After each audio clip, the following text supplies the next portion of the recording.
올해는 다를 수 있다라는 제목으로 같이 말씀을 나누도록 하겠습니다. 아까도 여러 번 하고 했는데 다시 한번 인사해 보겠습니다. 한번 옆 사람에게 인사해 보겠습니다. 올해는 더 사랑합시다. 제가 밀고 있는 인사입니다. 사랑합시다. 사랑합니다 이렇게 얘기하니까 거짓말이잖아요. 사랑 안 하잖아요. 옆에서는 사랑 안 하는데 자꾸 사랑한다고 고백하니까, 물론 이제 진짜 사랑하시는 분도 계시겠지만 사랑합시다 이렇게 제가 그거는 이제 거짓말 안 하죠. 사랑하자 이렇게 권유형, 청유형. 그러니까 자, 한 번 더 인사해 보겠습니다. 올해는 더 좋아질 겁니다. 더 좋아질 겁니다. 믿음을 가지고 고백해 보십시오. 여러분, 올해 첫 더운 예배를 함께 드리게 돼서 참 기쁩니다. 여러분 도망가신 분들도 많이 계시겠지만 올해 첫 주일 더운 예배, 또 주일에 이제 공식적인 공예배로 마지막 예배인데, 이렇게 주일의 마지막을 예배로 도망가서 이제 커피 마시고 그런 것도 좋겠지만 우리 함께 예배로 드리는 것도 참 귀한 것 같습니다. 여러분, 특별 새벽기도에 또 우리 더운 예배에 늘 또 귀한 찬양과 모든 것들로 이제 섬겨주시는 분들 많이 있는데, 그분들의 모두 기도 또한 여러분이 함께 참여해 주시기 때문에 예배가 더욱더 하나님 앞에서 기쁨으로 드려지는 것 같습니다. 그래서 여러분도 이제 결단하셔서 올해 더운 예배도 더 풍성한 예배를 주님께 드렸으면 좋겠습니다.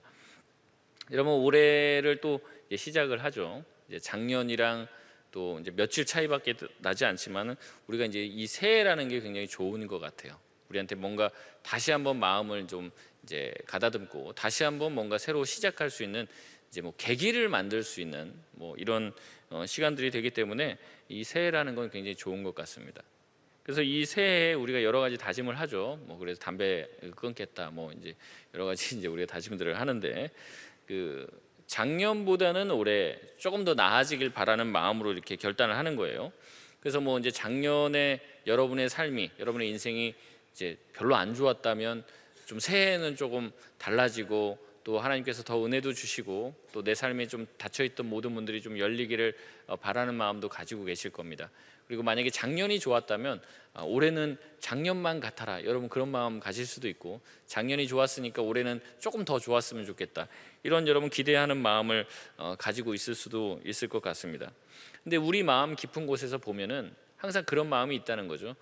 어제보다 오늘, 오늘보다 내일, 그다음에 작년보다 올해가 조금 더 나았고 달라지고 성숙하고 성장하기를 바라는 마음이 이제 우리 가운데 있다는 거죠. 그래서 우리가 작년이랑 똑같거나 아니면 작년보다 못하기를 바라는 사람은 거의 없을 거예요. 웬만하면 작년보다 좀 더 좋았으면 좋겠다, 여러분 그렇게 생각을 하실 겁니다. 아마 그런 식으로 해서 여러분 각오도 하셨을 것이고요. 여러분, 근데 뭐가 문제입니까? 이 가만히 있는다고 해서 자동으로 내가 좋아질까? 우리의 삶이, 우리의 생각이 더 성숙하고 성장하고 변화되어지냐는 거죠. 가만히 있으면 자동으로 좋아지는 거냐는 거죠. 그렇지 않습니다. 이제는 앞으로는 별로 좋지 않을 가능성이 되게 높죠. 더 열심히 운동하고 더 열심히 공부하고 뭔가 배우거나 더 열심히 헌신하고 기도하지 않으면 여러분 작년이랑 똑같은 수준 유지하는 것도 사실은 힘들어요. 아마 여러분 작년이랑 똑같이 하면 더 안 좋을 가능성이 많습니다. 왜냐하면 다른 사람들은 더 열심히 뭔가를 헌신하고 노력하기 때문에 더 위로 올라가기 때문에 상대적으로 내가 처지는 것 같은 느낌을 받게 되기 때문에 그런 거죠. 그렇기 때문에 내가 올해 뭔가를 달라지려고 여러분 생각하신다면 생각만으로는 안 됩니다. 뭔가 노력을 해야 된다는 거죠. 수고를 해야 됩니다. 이것을 통해서 변화가 일어나게 되는 거죠. 쉽게 말하면 대가를 지불하지 않고 변화를 여러분 원하신다, 그러면 이제 좀 약간 안 좋게 얘기하면 좀 사기꾼이죠. 자기가 투자한 것도 없는데 뭔가를 받으려고 한다면 이거야말로 문제가 있는 것이죠. 여러분, 신앙도 마찬가지입니다. 가만히 있다고 해서 신앙이 저절로 자라는 게 아니라는 거예요. 만약에 여러분 작년처럼 신앙생활을 올해도 한다면 여러분의 삶에 별로 나아지는 것이 없을 가능성이 굉장히 높아요. 그냥저냥 교회 오다 보면 어느 순간 갑자기 삘 받고 갑자기 뭔가 이상한 기운을 느끼면서 설교를 듣다 잠깐 졸았는데 갑자기 예수님이 나타나서 너 그러면 안 된다라는 음성을 듣길 바라는 그런 요행수를 가지고 계신 분들은 거의 그런 일이 생기지 않을 가능성이 높다는 거죠. 아무 생각 없이 그냥 지금 해오던 패턴, 작년에 해오던 패턴대로 여러분이 올해도 그렇게 하신다면 여러분 작년과 별로 달라질 게 없을 가능성이 굉장히 높아요.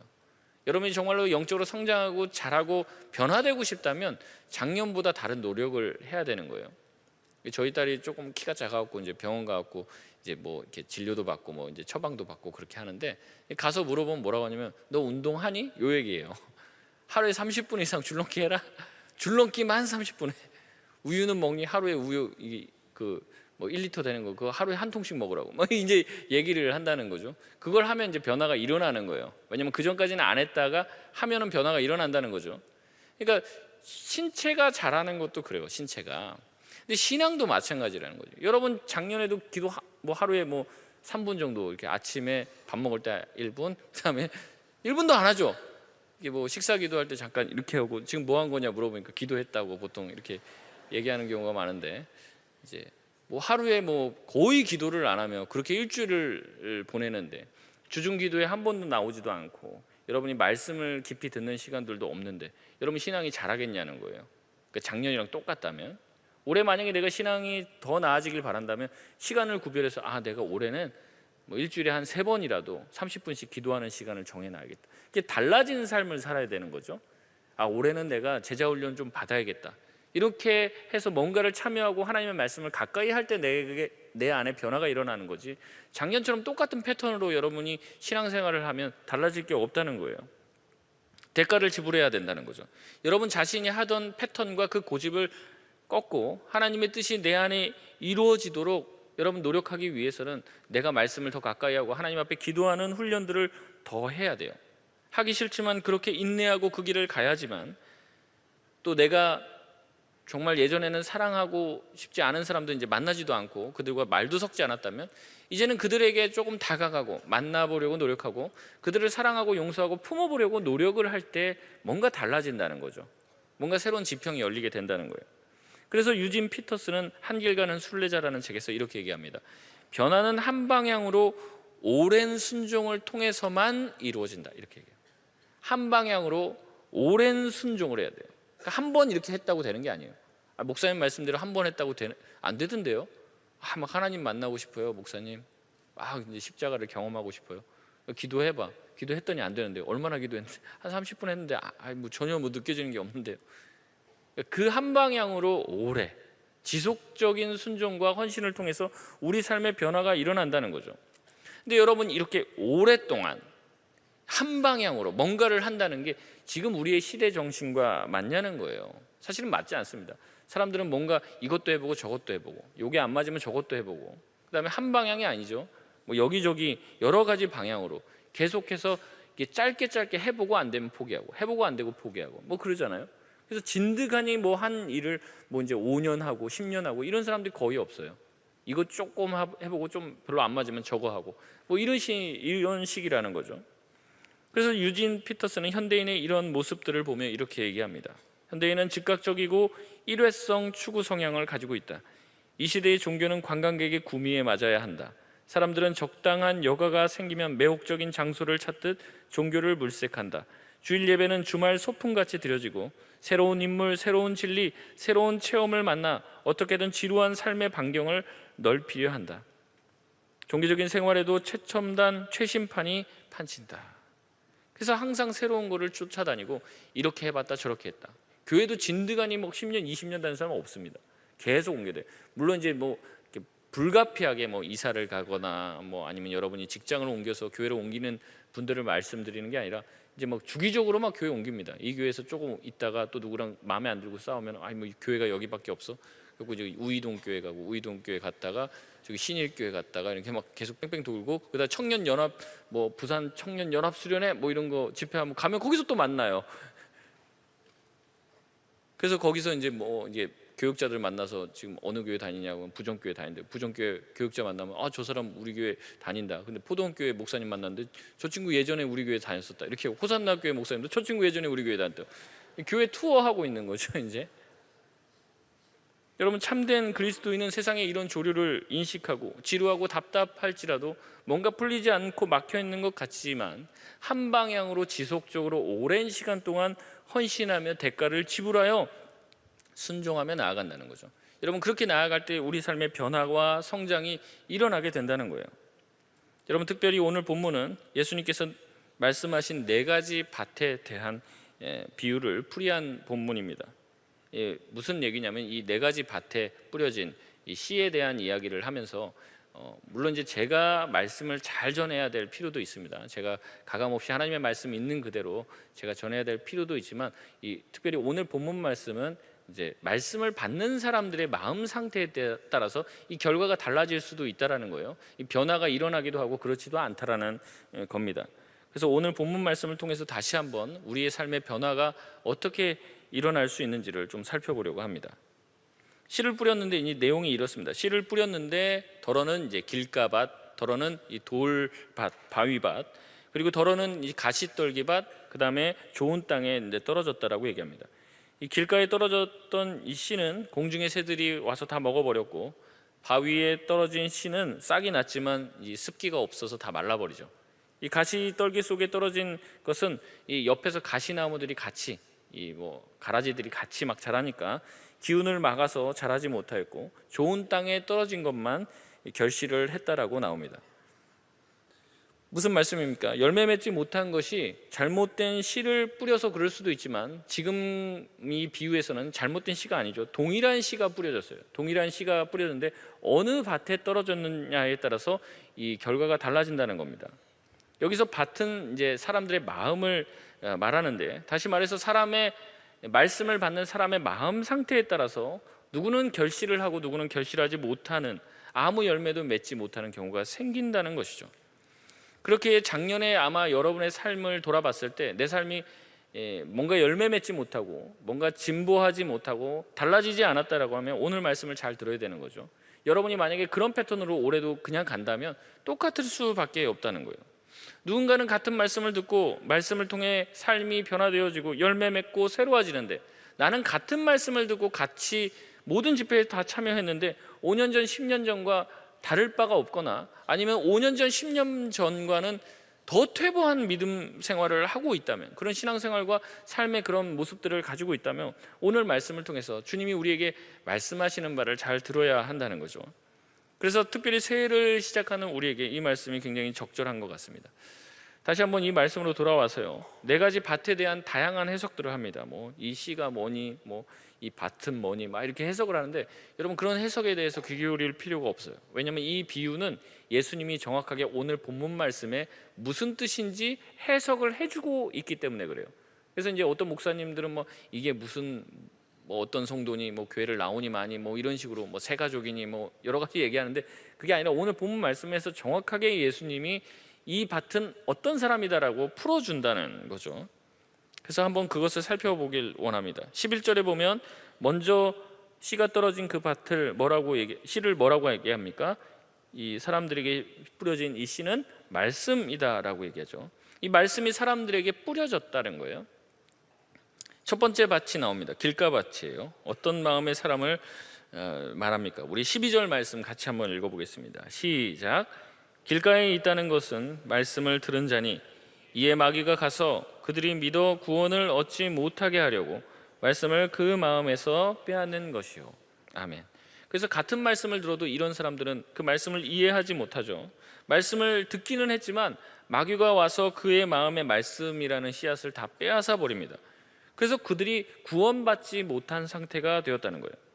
아마 교회는 오래 다녔고 말씀은 자주 듣지만 길가와 같은 마음 상태를 가졌기 때문에 말씀을 늘 빼앗기는 삶을 산다는 거예요. 이런 사람은 구원에 이르지 못하는 것이죠. 저도 이제 가끔 보면은 이제 앞에 서면은 이제 여러분이 찬양하는 모습들도 보고 여러분이 기도하는 모습들도 본의 아니게 보게 됩니다. 관찰하는 게 재밌어서 이제 보는 건 아니고요.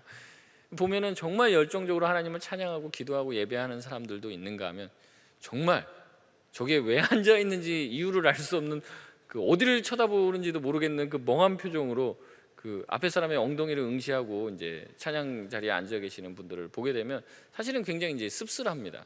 참 안타깝고, 말씀과 찬양과 그 자리에 나는 전혀 다른 세계에서 온 사람처럼 아무것도 들리지 않는다고 생각하는 사람처럼 그 자리에 앉아갖고 멍하니 앞을 바라보고 있는 그 초점 없는 눈을 볼 때 되게 마음이 안타까운 거죠. 하나님의 잔치, 말씀의 잔치와 찬양의 시간들이 열렸는데 그는 그곳에 마치 있지 않는 것처럼 존재하고 있기 때문에 그런 거죠. 그래서 그런 사람들을 보면 마음이 아파요. 두 번째는 어떤 사람입니까? 13절입니다. 같이 한번 읽어보겠습니다. 시작. 바위 위에 있다는 것은 말씀을 들을 때에 기쁨으로 받으나 뿌리가 없어 잠깐 믿다가 시련을 당할 때에 배반하는 자요. 아멘. 말씀을 들었을 때는 되게 기뻐해요. 은혜를 받았다고 막 얘기합니다. 아, 오늘 은혜 받았어. 너무너무 좋아. 이렇게 얘기하고 이제 하나님을 믿기는 믿어요. 근데 어떻게 합니까? 잠깐 믿다가 시련이 찾아오면 배반한다고 합니다. 시련이 찾아오면. 그러니까 말씀 때문에 당하는 고난들이 있죠. 이 말씀 때문에 찾아오는 그 고난, 말씀대로 살려고 하다 보니까 힘든 일이 생기는 거예요. 내가 주일 성수를 하려고 하고 내가 정말 하나님의 말씀대로 정직하려고 하니까 이제 압박이 들어오는 거예요. 그래서 그것 때문에 어떻게 합니까? 믿음과 신앙을 배반하는 사람입니다. 마태복음에도 이 누가복음의 지금 비유가 동일하게 나오는데 마태복음 13장에 나옵니다. 이 마태복음 13장에 보면 돌밭의 마음을 가진 사람을 뭐라고 얘기하냐면 잠깐 견디다가 말씀으로 인한 환난이나 박해가 일어날 때 넘어지는 자다, 이렇게 나옵니다. 그래서 말씀을 들을 때는 막 눈물도 흘리고 은혜도 받았다라고 얘기하지만 막상 말씀을 지키고 살아가야 할 때 생기는 환난과 박해 때문에 주님을 배반한다는 거죠. 그리고 세상과 적당히 타협하면서 살아가는 사람을 이야기합니다. 우리가 특세를 계속 하고 있는데 말씀이 너무나도 좋아요. 도전이 되고 정말 이 다니엘이 정말 그 바벨론이라고 하는 그 이방 나라에서 어떻게 하나님의 백성으로서 살아가고 있는지 이런 게 이제 나오는 거거든요. 그래서 세상에서 하나님의 백성으로 사는 것이 되게 외롭죠. 그나마 이제 회사를 들어갔는데 거기 믿는 사람, 또 특별히 잘 믿는 사람들이 몇이 있으면 그래도 내가 마음이 되게 안정이 되고 그 사람들에게 의지가 되고 이럴 텐데, 내가 회사에 딱 들어갔는데 회사에 막 40-50명 있는데 그중에 교회 다니는 사람들이 한 명도 없고, 심지어 회식할 때마다 교회 욕을 그렇게 해야 되면 그게 그렇게 외롭고 힘들고 눈물이 나는 거죠. 여러분, 그렇지만 여러분 주일 되면 어때요? 또 뭐 주말이 돼갖고 또 이제 각 기도회나 또 뭐 사랑 모임이라든지 같이 우리의 모임이 있을 때 그때 오면 또 어때요? 이제 마음이 편안해지죠. 다 믿는 사람들이 있으니까 이제 영적인 뭐 전쟁 같은 거 하지 않고 우리가 편안하게 뭐 나누고 같이 기도할 수 있고 막 나 위해서 기도해 준다고 하니까 힘이 나는 거예요. 근데 이제 세상 나가면 외롭죠. 여러분, 다니엘은 그런 것도 아닙니다. 갈 교회가 없어요. 바벨론에는 다 신전밖에 없단 말이에요. 누가 와서 말씀 양육해 주는 것도 아니고 제자 훈련 받지도 않았습니다. 다니엘 그 나이도 한 15살 뭐 이렇게 17살 그 정도 되는 소년인데 주중에 누가 와서 기도해 주고 신방해 주는, 카톡 보내주면 뭐 예수님 이모티콘 보내주면서 누가 신방해 주는 사람도 없고 혼자 그냥 신앙생활 하는 거예요. 교회도 없고. 그 신앙 지키는 게 쉽겠습니까? 일주일에 교회 나와서 뭔가 말씀 듣고 찬양하고 막 눈물 콧물 다 빼고 이러고 나가도 집에 가서 엄마한테 엄마 뭐한테 그렇게 하고 막, 우리가 그러는 판국에 교회도 안 다니고 교회도 없고 다 바벨론이고 우상만 믿고 있는 그 나라에서 하나님, 보이지도 않는 하나님, 그 하나님 믿고 사는 게 쉽겠냐는 거예요. 어렵죠. 근데 어떻게 살 수 있는지, 어떻게 그렇게 살 수 있는 비결이 있는지 내일 특세 나오면 여러분 들으실 수 있습니다. 특세 담임 목사님한테 가서 또 이제 제가 그 특세 잘 권유했다고 얘기도 좀 해주시고, 그러면 서로 상부상조, 여러분 은혜 받으시고 저는 칭찬받고. 농담입니다. 또 그렇게 얘기하지 마시고. 여러분, 이 돌밭에 뿌려진 사람들의 마음이 이제 그렇다는 거예요. 이제 막 기쁘지만 이 핍박이 딱 찾아오니까 옆에서 콱 누르니까 어떻게 되는 겁니까? 거기에 그냥 타협하는 거예요. 세상에 나가서 믿음을 벗어나 타협하고 세상을 따라 살아가더라는 거죠. 세 번째는 어떤 사람입니까? 14절입니다. 같이 읽어보겠습니다. 시작.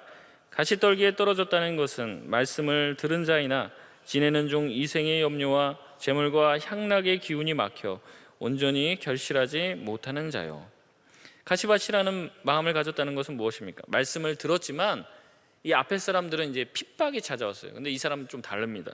이제 세상의 염려, 먹고 사는 염려가 찾아오고, 그 다음에 이제 재물과 쾌락의 유혹이 찾아왔다는 거예요. 먹고 사는 문제 굉장히 중요한 문제이죠.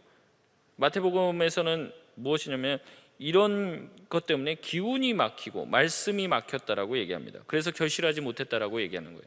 이 돌밭의 사람들이 핍박과 고난에 의해서 믿음을 떠났다고 한다면, 이 가시밭의 사람들은 마음에 생기는 염려와 걱정들, 그리고 세상의 유혹으로 인하여서 믿음은 가졌지만 열매를 맺지 못하는 사람을 이야기합니다. 소위 말해서 교회와 세상을 이렇게 양다리 걸치고 사는 사람을 얘기하는 거죠. 말씀을 듣고 믿음은 생겼지만 아직도 세상에 대한 욕심을 버리지 못했어요. 세상 자랑을 다 버리지 못했어요. 그래서 이것을 준다고 하면 세상으로 나간다는 거죠. 그래서 뭐 여러분, 제가 예전에도 한번 그런 말씀 드렸는데, 이렇게 뭐 주일날 교회를 못 나가면, 너 그래서 그 출근을 안 하면 자를 거야. 그러면 의외로 그것을 의연하게, 그래 자르십시오, 난 교회 가렵니다. 그리고 이제 예배의 자리를 지키시는 분들이 계시는데, 이제 거꾸로 오늘 만약에 출근을 하면 너에게 50만 원을 줄게, 오늘 일당 50만 원을 쳐줄게. 그러면 이제 동공지진 막 나면서 그 50만 원, 일당 50만 원 받아갖고 이제 뭐 주님한테 헌금도 드리고 뭐 이렇게 하면은 주님도 나름대로 기뻐하시지 않을까. 50만 원 좀 약합니까? 하루에 뭐 100만 원 준다고 하면 여러분 어떻게 하실 겁니까? 예배를 드리겠습니까? 100만 원 받으러 가시겠습니까? 여러분 실감이 안 나셔서 뭐 제가 너무 극단적인 뻥 같은 얘기를 해서 그런지 모르겠지만, 여러분한테 굉장히 중요한 가치가 만약에 이 예배 자리를 타협한다면, 여러분에게 굉장히 유익한 어떤 것들이 주어진다고 가정을 해봤을 때 여러분 예배 자리를 지키기가 쉽냐는 거예요. 야베스 맨날 그 식겁 캠페인하고 뭐 시사 캠페인 한다고, 뭐 왜 그거 하냐 물어봤더니 시험 때 되면 이제 교회 안 나온다는 거죠. 시험 공부한다고. 좋습니다. 그게 캠페인이 없어졌으면 좋겠어요. 그런 일이 있음에도 불구하고 뭐 시험이 있고, 뭐 직장생활 하시는 분들은 뭐 매주가 중간고사 기말고사입니다. 매주가 이제 대학생활 하면서 시험 있으면 시험 잘 받으려고, 이 학점이 너무 중요하잖아요. 학점 못 바꾸잖아요. 그러니까 이거 학점 잘 받으려고 시험 공부하라고 교회 안 나온다는 얘기 아닙니까? 이 학점이랑 주님 앞에 예배하는 거랑 바꾼 거죠. 그런 분들은 이제 다 제가 폄훼하고 무시하는 거 아닙니다. 여러분 축복합니다. 근데 여러분에게 정말 교회 와서 예배 드리지 않는다면, 더 좋은 것, 더 훌륭한 것들이 주어진다고 했을 때 이것을 극복하고 포기하는 사람들이 쉽지가 않다는 거예요. 이 다니엘은 이 두 가지 유혹을 다 받은 거예요. 이 억압받는 그런 유혹, 그 핍박들과 그다음에 회유하는 이 유혹들을 같이 받았다는 거죠. 여러분, 문제는 이런 사람들, 아마 대부분이 이런 사람들에 속해 있는 분들이 굉장히 많으실 텐데, 문제는 이런 사람의 결론이 어떻다는 거예요. 열매를 맺지 못한다는 거예요. 열매 맺지 못함이 그의 삶의 결론이라는 겁니다. 아무리 밭을 갈고 물을 주고 비료를 주고 교회 나와서 예배도 참석하고 다 해도 막판의 결론이 뭐냐면 열매 맺지 못함이라는 거죠. 결실이 없다는 인생이라는 거예요. 다시 말해, 열심히 농사하고 한 해를 마감해도 마지막에 거둘 것이 없는 그런 헛수고한 인생이 되기 십상인 사람이 이 가시밭에 뿌려진 말씀, 이것을 가진 사람들이라는 거죠. 여러분의 신앙생활, 작년의 신앙생활이 나름대로 열심히 해보려고 노력은 했지만 별로 나아지는 게 없다고 생각하시면, 여러분 이 부분을 한번 깊이 묵상하시길 바랍니다. 내가 열매 맺지 못함이 어디서 기인한 것인가? 여러분은 혹시라도 세상 것에 마음을 뺏겨 기운이 막히고 말씀이 막혀서 한 발자국도 못 나가고 있지는 않겠냐는 거예요. 여러분, 그렇기 때문에 말씀이 열매를 맺지 못하는 거죠. 말씀이 우리 삶에 녹아져서 말씀이 현실화되지 못하는 거예요. 그래서 시작은 좋고 과정은 좋지만 끝은 좋지 않은 것이죠. 여러분, 고생을 해도 끝이 좋고 보상이 되어지고, 고생을 해도 그만큼 아니면 그 이상의 결과가 주어지면 고생은 되게 감사한 것이고 기쁨이 됩니다. 근데 고생대로 다 하고 끝이 좋지 않으면 더 이상 그 고생을 하고 싶지 않아 하겠죠. 그래서 바울은 디모데 후서에서 이렇게 얘기합니다. 디모데 후서 4장 10절에 보면, 대마는 이 세상을 사랑하여 나를 버리고 데살로니가로 갔고, 이렇게 나옵니다. 이 말이 뭡니까? 이 데마라는 사람이 있는데 예전에는 사도 바울과 같이 다녔다는 거예요. 그러니까 이제 뭔가 복음을 위해서 희생하고 헌신하고 사도 바울과 복음 전하는 일들을 했겠죠. 근데 지금은 어떻게 됐습니까? 세상을 사랑하여 자기를 떠나갔다는 겁니다. 바울 따라서 열심히 헌신하고 희생하고 할 때 많은 사람들이 박수 쳐주며 데마를 굉장히 좋은 하나님의 종으로 생각했을 거예요. 정말 대단한 사람이라고 생각했어요. 근데 끝이 좋지가 않은 거예요. 결국에는 바울을 떠나고 세상을 좋아해서 갔죠. 그래서 그의 말로가 좋지 않은 거예요. 결론이 좋지 않은 거예요. 세 번째 밭에 해당되는 사람이죠. 마지막 네 번째 밭이 나옵니다. 15절 말씀입니다. 같이 한번 읽어보겠습니다. 시작. 좋은 땅에 있다는 것은 착하고 좋은 마음으로 말씀을 듣고 지키어 인내로 결실하는 자니라. 좋은 밭에 말씀이 주어진 사람은 이 결실하게 된다는 거예요. 마태복음에서는 결실하여 주어지는 열매가 자신이 수고한 것 이상으로 주어진다고 얘기합니다. 100배, 60배, 30배의 결과가 주어진다라고 얘기하는 거예요. 여러분, 그렇기 때문에 우리의 올해가 달라지기 위해서는 우리의 마음밭이 좋은 밭이 되어야 된다는 거예요. 근데 여러분, 좋은 밭이 어떤 밭인지 예수님께서는 크게 두 가지로 우리에게 설명을 하고 있습니다. 첫 번째는 뭡니까? 착하고 좋은 마음으로 말씀을 듣는 자라는 거예요. 착하고 좋은 마음으로 말씀에 대한 긍정적인 태도를 말하죠. 이게 착하다, 좋다 이렇게 두 번의 표현을 했는데, 이게 이제 헬라어 원어로 칼로스, 아가도스라는 단어인데 별로 이렇게 마음에 두실 단어는 아닙니다. 이 두 가지 단어가 다 이제 좋다는 뜻입니다. 그러니까 좋다라는 것을 약간 이제 창의적으로 반복을 한 거예요. 그러니까 둘 다 좋고 좋은 마음이에요. 그런 좋은 마음을 가지고 말씀을 어떻게 해요? 들어야 된다는 거죠. 말씀을 들을 때 이제 꼬인 마음으로 이제 이렇게 들으면 이제 이 말씀이 자기 가운데 열매 맺기가 어렵다는 얘기입니다. 말씀에 대해서 환영하는 마음을 가지고, 말씀에 대해서 긍정적인 마음을 가지고 이 긍정적인 태도로 말씀을 받아들여야 된다는 거죠. 하나님이 나에게 말씀하시는구나라는 생각으로 성경 말씀을 읽어야 된다는 겁니다. 근데 참 희한한 게 뭐냐면, 이 같은 말씀을 들었는데도 예수님을 믿고 예수님을 따르고 환영하는 무리가 있는가 하면, 예수님의 똑같은 말씀을 듣고도 무슨 저런 소리를 하냐 이렇게 하면서 이제 예수님을 잡아 죽이려고 하는 그 무리가 있다는 거예요. 예수님이 일으키시는 기적도 봤고 예수님의 말씀의 권위와 위력을 보고도 놀랐습니다. 근데 결국에 어떻게 합니까? 예수님의 말씀을 긍정적으로 받아들이지 못하고 예수님이 하신 말씀에 꼬투리를 잡아서 예수님의 말씀을 왜곡시켜서 예수님을 모함하고 십자가에 못 박더라는 거예요. 마음에 다른 노림수를 가지고 예수님을 따르다 보니 예수님에게 동일한 제자 훈련을 3년 동안 받았지만 예수님을 결국에는 팔아넘겨 예수님을 죽게 만드는 사람들도 나오는 거예요. 여러분, 예수님이 이렇게 하셨으니까 예수님의 제자 훈련에 문제가 있는 겁니까? 여러분, 그렇지 않죠. 뭐에 문제가 있는 거예요? 마음밭에 문제가 있는 거예요. 말씀이 문제가 아니고 예수님이 말씀을 전해도 이런 일이 생긴다는 거예요. 저 목사님, 능력 없는 목사님의 말씀 전하니까 이런 일이 생기네. 그게 아니라 예수님이 말씀을 전해도 배반자가 나오고 예수님의 말씀을 가르쳐도 예수님을 잡아 죽이려고 하는 사람들이 생기더라는 거예요. 여러분, 말씀을 받을 때 시종일관 비판적인 태도와 꼬투리를 잡으려고 하는 마음을 가지고 말씀을 듣는데 어찌 그 말씀이 우리 삶에 열매를 맺겠냐는 거예요. 여러분, 이 말은 제가 하고 싶은 말이 아니라 예수님이 하시는 말씀입니다. 예수님이 말씀을 읽어도 어떻게든 이 말씀대로 내가 살아보려고 노력하지 않고 말씀을 읽으면서 야, 이게 말이 되냐? 이렇게 생각해요. 야, 이거 어떻게 인간이 할 수 있는 짓이야? 뭐 이렇게 하면서 말씀을 폄훼하고 할 수 없는 것을 우리한테 강요하는 하나님으로 이상하게 왜곡시키는 거죠. 그러니 성경을 많이 읽어도 이게 이 사람에게 아무런 도움이 되지 않는 거예요. 여러분, 많은 사람들이 성경을 읽고 성경에 대해서 강의도 합니다.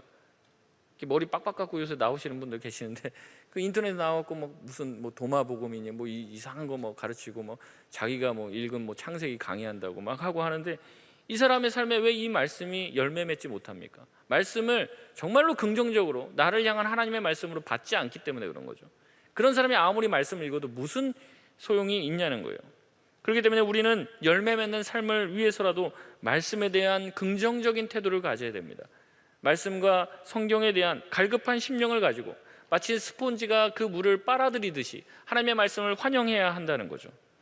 여러분, 두 번째는 무엇입니까? 이 좋은 밭의 두 번째 조건은 말씀을 듣기만 하는 사람이 아니죠. 착하고 좋은 말씀으로 말씀을 듣고 그 다음에 어떻게 하는 사람입니까? 지키어 인내하는 자예요. 이것을 마태복음 13장에서는 말씀을 듣고 깨닫는 자라고 얘기합니다. 다시 말해서 말씀을 깨달았다는 것은 바로 지키고 인내하는 것과 동일하다는 거죠. 말씀을 깨달았다는 것은 무슨 말씀의 심오한 뭐 내면에 이면에 무슨 진리가 있다는 뭐 그걸 캐갖고 사실인 이 말씀은 요런 말씀이야 그래서 요상한 풀이를 하는 사람이 말씀 깨달은 게 아니라, 말씀을 깨달았다는 건 뭐예요? 이것이 하나님의 말씀이라는 것을 명확하게 내가 인지했기 때문에 어떻게 합니까? 이 말씀을 지키고 이 말씀을 지키기 위하여 인내하여 결실을 하는 사람이라는 겁니다. 신앙은 한때의 격정적인 기쁨과 감정적인 마음을 가지고 춤추고 노래하면서 그래서 열매 맺는 게 아니에요. 기쁨으로 말씀을 받고 끝나는 것도 아니라는 거죠. 열매는 반드시 인내하는 과정이 필요해요. 뭘 인내해야 합니까? 내가 하고 싶지 않은 걸 함으로써 인내하는 거죠. 여러분이 하고 싶은 것을 참고 견디고 하지 않음으로써 인내하는 것이죠. 그리스도께서 우리를 향한 사랑과 하나님을 향한 사랑으로 십자가를 견디어낸 것처럼 우리도 하나님의 말씀이 우리 가운데 이루어지기 위하여, 하나님의 나라와 뜻이 우리의 삶에 이루어지기 위해서 내가 하고 싶은 것들 좀 포기하고, 내가 하고 싶은 내 주장들 내려놓고, 내가 하기 싫지만 그것이 주님께서 기뻐하시는 일이라면 내가 도전하는 거예요. 이것이 희생이고, 이것이 참 내가 하기 참 어려운 일이지만 한번 발을 디뎌놓는 거죠. 왜냐하면 그것이 주님의 뜻이기 때문에. 이것이 인내하는 삶입니다. 이것이 바로 말씀을 지키어내는 삶이에요. 여러분, 이런 삶을 통해서 열매 없던 우리의 삶에 열매 있음이 일어나게 되는 것입니다. 이처럼 열매 맺음이 일어나려면 우리 삶에 인내하는 대가 지불이 있어야 한다는 거예요. 여러분, 그러나 이런 희생을 치를 만큼 우리의 의지가 강력하거나 우리의 결단이 믿을 만한 결단이 되냐는 거죠. 여러분, 그렇지 않죠. 우리가 열심히 결단하고 우리가 열심히 해보겠다라고 다시 한번 주먹을 불끈 쥐지만 바로 교회 나가고 바로 또 월요일이 시작되면 우리가 실패하는 모습을 보게 되는 거예요. 여러분, 그렇기 때문에 우리는 어떻게 해야 됩니까? 우리 앞에 먼저 인내의 모범을 보이신 예수 그리스도를 바라봐야 하는 것이죠. 본 해포는 제자도의 대가라는 책에서 그리스도의 희생을 아는 만큼 우리는 변화될 수 있다, 그렇게 얘기했습니다. 그리스도께서 어떤 희생을 치러 나를 구원하셨는지 우리가 알면 알수록 우리 또한 주님을 위해서 희생하며 주의 말씀을 지키며 인내할 수 있는 힘이 거기서부터 나온다는 거예요. 그러니까 우리가 십자가를 묵상하고 십자가를 바라보면 우리가 어떻게 살아야 될지 금방 답을 낼 수 있다는 겁니다. 근데 우리의 신앙이 자꾸 십자가에서 떠나는 거죠.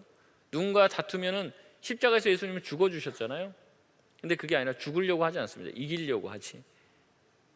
한번 지면은 누가 여러분 밟으면 그냥 밟히시면 되는데, 밟으면 내가 지렁이도 밟으면 꿈틀하는데 내가 보여주겠다, 난 지렁이가 아니다, 독사다, 그러면서 그러시는 분들 많이 계시는데 예수님의 방법은 아니죠. 중국과 아프리카의 선교사였던 C.T. 스터드는 만일 예수 그리스도가 하나님이시고 나를 위해 죽으셨다면 내가 그분을 위해 하는 어떤 희생도 결코 클 수 없습니다 라고 고백했어요. 여러분, 그가 그렇게 고백한 이유가 뭡니까?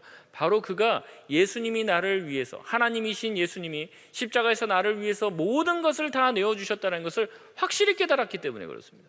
그러니까 주님께서 가셨던 그 희생을 통해서 나의 생명을 살려주셨기 때문에 내가 주님을 위해서 어떠한 희생을 한다 한들 그걸 희생이라고 말할 수 있겠냐는 거예요. 여러분, 그렇기 때문에 우리가 정말로 주님을 따르고 열매 맺는 인생이 되기 위해서 우리가 하나님의 말씀을 기쁨으로 받고 그것을 지키고 인내해야 되는데, 그거는 내 힘으로 되는 것이 아니라 내가 십자가를 계속 바라봄으로써 주님께서 십자가를 통해서 우리에게 주시는 그 인내와 주님께서 주시는 결실로 우리가 살아갈 수 있고 결국에는 인내로 열매 맺는 인생을 살 수 있게 된다는 것입니다. 칼빈주의 5대 교리 중에서 5번째가 이 성도의 견인이라는 교리입니다. 이 성도가 예수를 믿으면 천국까지 견인차로 끌어준다는 식으로 잘못 오해하시는 분이 계십니다. 여러분, 그 견인이 아닙니다. 이렇게 이상한 데다가 해놓으면 견인차 끌고 갖고 저쪽에다 세워놓고 그런 견인이 아니라 이 견디고 인내한다는 얘기예요. 성도의 견인이 뭐냐면 성도는 천국 갈 때까지 견디고 인내해야 된다, 이 말이 아니라 성도가 예수를 믿고 천국 갈 때까지는 이 수많은 시간 동안 견디고 인내해야 될 일들이 굉장히 많은데, 이 성도가 천국 갈 때까지 견디고 인내할 힘을 누가 주신다는 거예요? 하나님이 주신다는 거죠. 하나님이. 그래서 이 성도가 반드시 천국에 들어갈 수 있도록 하나님께서 이끌어 주신다는 게 이 성도의 견인교리예요. 그렇기 때문에 우리는 항상 예수 그리스도의 십자가를 바라보면서 주님, 내가 오늘도 내 주변에 찾아오는 핍박과 유혹을 견디고 인내하여 열매 맺고 결실하는 인생이 되게 해달라고 주님의 십자가를 바라보고 주님께 매달리고 주님을 붙들어야 하는 것이죠. 올해가 이전과 다르려면 이 견인의 은혜를 구하고 십자가를 바라고 말씀을 지키고 인내하는 노력이 필요하다는 것입니다. 말씀을 마치겠습니다. 변화된 삶, 다른 삶, 열매 맺는 삶의 비밀은 바로 대가 지불에 있어요. 그리고 그 인내는 나의 의지가 아닌 그리스도의 희생을 아는 데서부터 시작이 됩니다. 여러분, 새해에 달라지길 원하십니까? 그렇다면 올 한 해 저와 여러분이 해야 될 일이 있다면 예수 그리스도의 십자가를 더 바라보는 거예요. 더 자주 보는 거예요. 무슨 요상한 것들을 바라는 게 아니라 그리스도의 희생을 묵상하고 그리스도께서 나를 위해서 어떠한 대가를 치르셨으며 나를 구원하시기 위해 주님께서 하신 일이 무엇인지를 우리가 생각하고 묵상하고 바라볼 때 우리가 그 십자가를 아는 만큼 우리가 변화될 줄 믿습니다. 우리가 그 십자가의 은혜를 기억하며 나갈 때 올 한 해 주님께서 작년과는 다른 놀라운 은혜를 부어주셔서 우리의 삶도 분명히 열매 맺어 30배, 60배, 100배 결실을 맺는 아름다운 인생이 되시길 주의 이름으로 소원합니다.